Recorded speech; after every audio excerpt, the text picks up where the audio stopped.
आदर्शवाद online classes में आप सभी का स्वागत है। जैसा कि आप लोगों को ये पाठ 7 राष्ट्रीय अर्थव्यवस्था की जीवन रेखाएं पाठ के विषय में अध्ययन करा रहे थे, आज हम उसी के आगे आपके परिवहन के साधन और स्वर्णिम चतुर्भुज योजनाएं जो हैं इनके बारे में आपको जानकारी कराएंगे।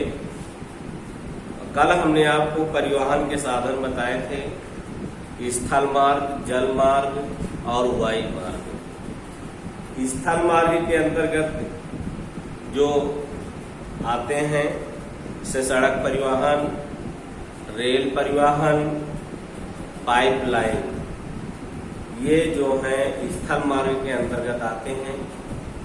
इन्हीं में है जल परिवहन, इसमें आंतरिक जल परिवहन, कुछ ऐसे चीजें हो तो पानी के अंदर से चलती हैं। समुद्री परिवहन जैसे आपके स्टीमर है, समुद्री जहाज हैं, नावें हैं, ये सब क्या होते हैं, जल परिवहन होते हैं। इसी में है वायु परिवहन या वायु मार्ग। इसके अंतर्गत घरेलू सेवा, घरेलू विमान सेवा जिसे पवन हंस कहते हैं, अंतर्राष्ट्रीय विमान सेवा, जो एरोप्लेन अपने देश से विदेश जाते हैं, विदेशों से अपने देश आते हैं, वो होता अंतर्राष्ट्रीय विमान सेवा। सार्वजनिक वितरण प्राधिकरण, बहुत से ऐसे भी प्लेन होते हैं जो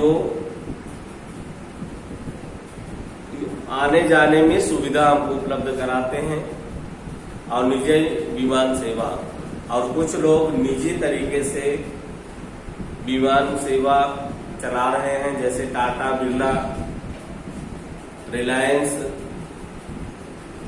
इस तरीके के कुछ उद्योगपति हैं जो अपने स्वयं के एरोप्लेन चला रहे हैं। वो सारी सुविधाएं वायु मार्ग के अंतर्गत आती हैं।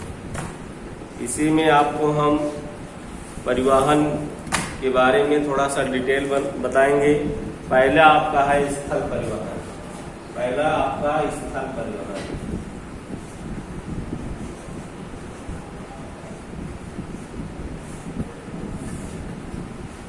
स्थल परिवहन जो है, भारत विश्व के सर्वाधिक सड़क जल मार्ग देशों में से एक है। यह सड़क जाल लगभग 23 लाख किलोमीटर में है। भारत में सड़क परिवहन रेल परिवहन से पहले प्रारंभ हुआ। निर्माण तथा व्यवस्था में सड़क परिवहन रेल परिवहन की अपेक्षा अधिक सुविधाजनक। जो सड़क परिवहन है वो रेल मार्ग की अपेक्षा ज्यादा सुविधाजनक माना जाता है। इनमें से कुछ अपेक्षाकृत परिवहन दी गई हैं, जिनमें आपका रेलवे लाइन की अपेक्षा सड़कों का निर्माण लागत बहुत कम है। रेलवे लाइन जब निकलती है तो उसको बनाने में लागत यानी खर्च ज्यादा आता है सड़क मार्ग की अपेक्षा। मेरा सड़क मार्ग बनाने में कम खर्च और रेल मार्ग बनाने में अधिक खर्च। अपेक्षाकृत उबड़ खाबड़ व विच्छिन्न भूभागों पर सड़कें बनाई जा सकती हैं। जो सड़कें हैं आप उबड़ खाबड़ पहाड़ी इलाकों में या समतल स्थानों में आसानी से हम बनाई जा सकती हैं। अधिक ढाल प्रवणता व पहाड़ी क्षेत्रों में भी सड़कें निर्मित की जा सकती हैं। मतलब ऊंचाई तक भी अत्यधिक सड़कों का निर्माण किया जा सकता है, रेलवे लाइनों का नहीं। ये कहने का तात्पर्य है। यह घर सेवा उपलब्ध करवाता है तथा सामान चढ़ाने व उतारने में भी लागत भी अपेक्षा कम आती है। सड़क परिवहन देख रहे हैं, सड़कें गली गली, गांव गांव, हर जगह सड़कों का निर्माण हो गया है, जिससे हमें सामान को लाने ले जाने में सुविधा प्राप्त होती है, और ये रेलवे की अपेक्षा कम खर्च भी लगता है। सड़क परिवहन अन्य परिवहन साधनों के उपयोग में एक कड़ी के रूप में भी कार्य करता है। जैसे सड़कें रेलवे स्टेशन, वायु व समुद्री पत्तनों को जोड़ती हैं। तो सड़कें जो हैं, पत्तन मीन्स क्या होता है, जो समुद्र के तट पर, बदन के मीन्स होता है जो समुद्री तटों पर जहाज जो माल को लाते और ले जाते हैं, उन्हीं स्थान को पत्तन कहते हैं। समझ गए?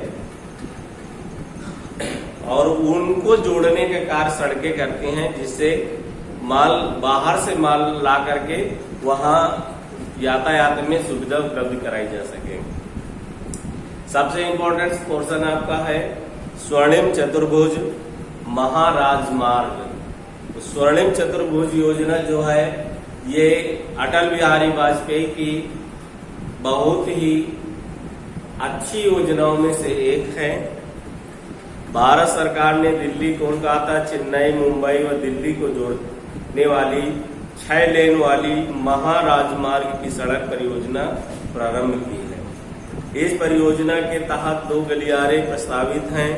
प्रथम उत्तर दक्षिण गलियारा जो श्रीनगर को कन्याकुमारी से जोड़ता है। प्रथम गलियारा कहां पर है?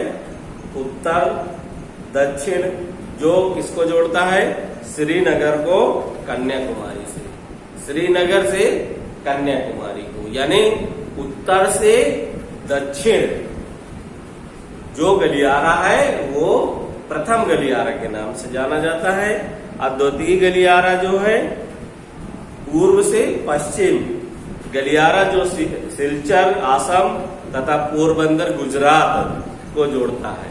पश्चिम जो पूर्व पश्चिम है, ये गलियारा द्वितीय है जो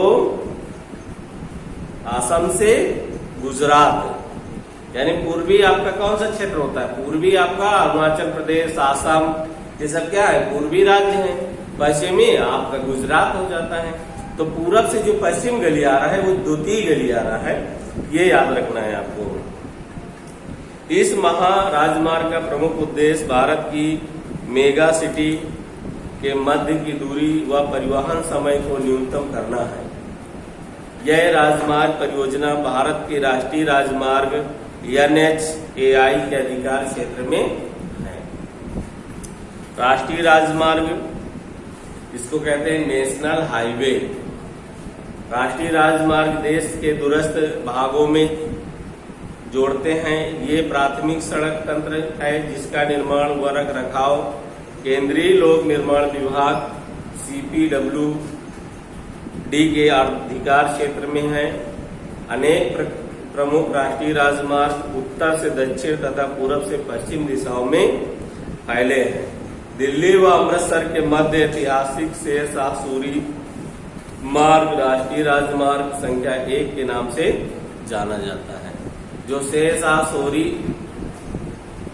सूरी द्वारा जो बनवाई गई मार्ग है, जिसे ग्रांड ट्रंक रोड के नाम से जाना जाता है, ये प्रथम मार्ग माना जाता है। राष्ट्रीय राजमार्गों की संख्या 2 व 3 के मार्ग में आने वाले स्थानों के नाम बताएं। तो इनमें से आप देख रहे हैं राष्ट्रीय राजमार्ग 7 सर्वाधिक प्रेजेंट में। पहले था NH2 जो सर्वाधिक लंबा माना जाता था। अब प्रेजेंट में है NH7 जो सबसे लंबा राष्ट्रीय मार्ग है, उसे NH7 के नाम से जानते हैं, जो आपका 2369 किलोमीटर लंबा है।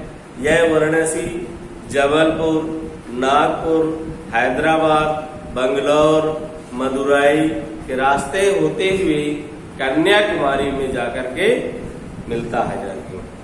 राष्ट्रीय राजमार्ग 8 जो है ये दिल्ली व मुंबई को जोड़ता है, जबकि राष्ट्रीय मार्ग 15 राजस्थान से अधिकतर हिस्सों में जोड़ता है। तो ये राजमार्ग हैं। इसी में राजमार्ग थोड़ा सा और देख लेते हैं। राज्यों की राजधानियों को जिला मुख्यालयों से जोड़ने वाले सड़कें राजमार्ग कहलाती हैं। यानी आपको बताना है कि राजमार्ग किसे कहते हैं, तो राजमार्ग का मतलब होता है राज्यों की राजधानियों को जिला मुख्यालयों से जोड़ने वाली सड़कों को राजमार्ग के नाम से जाना जाता है। ये है आपका आज का यहीं पढ़ाने का कार्य बंद किया जा रहा है। आगे हम कल समझाएंगे, जो बुक के माध्यम से सभी बच्चे इसको पढ़ने का प्रयास करेंगे। धन्यवाद।